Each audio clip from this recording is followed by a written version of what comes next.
Priti Patel.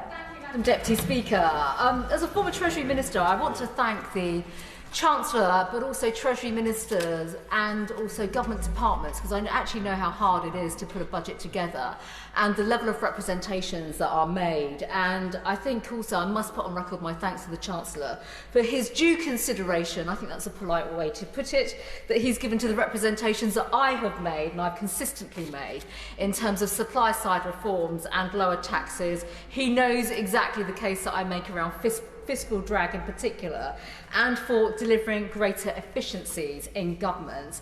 The Chancellor has put forward a clear plan for the economy and targeted tax cuts, and I'm going to come on to that in a moment, but also around support for businesses and efficiency, not just across the board, but in the public sector.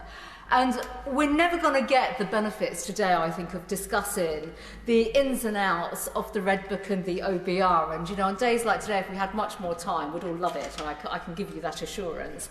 But I think it's fair to say we must all recognise that there are some fundamental challenges that our economy faces, which, of course, the budget has sought to address. And the Chancellor understands that tight, fine line that he is walking right now, but also how we tackle some of the big issues around the size of the state, public spending in particular, which is constantly, when we look at the rate of growth of public spending, it has exceeded the rate of inflation and economic growth. Public spending is now in excess of 1.2 trillion per year, which is approximately around 44% of GDP. Now, I'm old enough to remember back in '97 when public spending was around 35 to 36% of GDP, and what a contrast that was. But, you know, as a consequence of sustaining high levels of public spending, we recognise also that tax receipts have risen to over 1.1 trillion. And of course, we know what that all means in terms of delivering, getting that balance on taxation, which I maintain is very burdensome, and we have to get those rates down. But I do actually pay a lot of tribute to the Chancellor for listening to comments around efficiencies. He has spoken today about a public sector productivity plan. The details of that are going to be fundamental and really important to hear. I was really pleased to hear about the way in which he's looking at cash savings across the economy, public spending that is, but also looking at how he is now going to grow aspects of some government spending around, for example, expansions of violence reduction units. We've seen pilots work very well across certain government departments, and we now have to look at how we get better delivery from public spending and how that actually drives down real outcomes in government. And it's something that I've spoken to the Chief Secretary about over recent months. So I'm pleased to see that there are some concrete proposals heading in the right direction. But of course, we've got a long way to go. And with that, I want to come on to the area of, you know, people keeping more of what they earn, which is clearly a fundamental Conservative principle. And this is where the whole issue of NICs comes back into play. And I've seen the numbers, and clearly, you know, we are heading to a direction, Madam Deputy Speaker, where we could even move into the direction where we see low rates of national insurance coming forward. Yet again, we've seen them go down. I think the debate when the legislation comes forward is going to be very interesting. I stood here back in the autumn and there were about 3 people speaking in favour of national insurance coming down and supporting the legislation and everything else. We want to see much more support for it next week. But importantly, I think we've got to get this balance right in terms of incentivising work.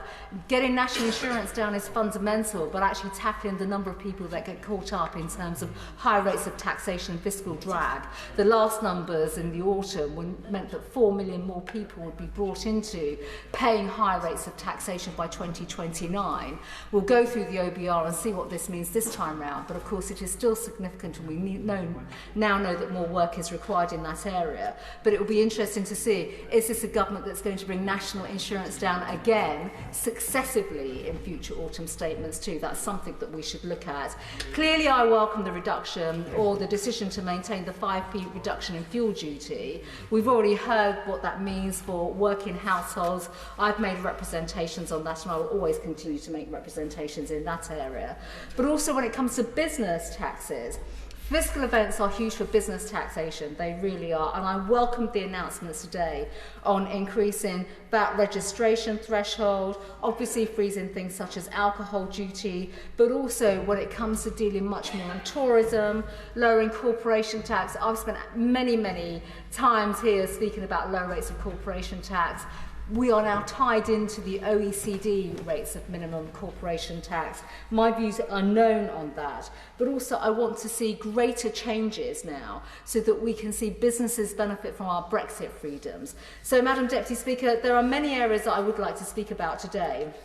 But I think broadly speaking, the direction of travel is really important. I also recognise, though, that I heard the benches opposite speak about local government finance. I'm just going to welcome the announcement of £5 million today that have been made through the Levelling Up Fund for cultural projects, because actually that comes to my area, Morden, too. And these are important measures today that have been announced. It's a tough time, but at the same time, there is a plan that the Chancellor has announced, and we need to stick with that plan and make sure that it delivers for working families. Stuart.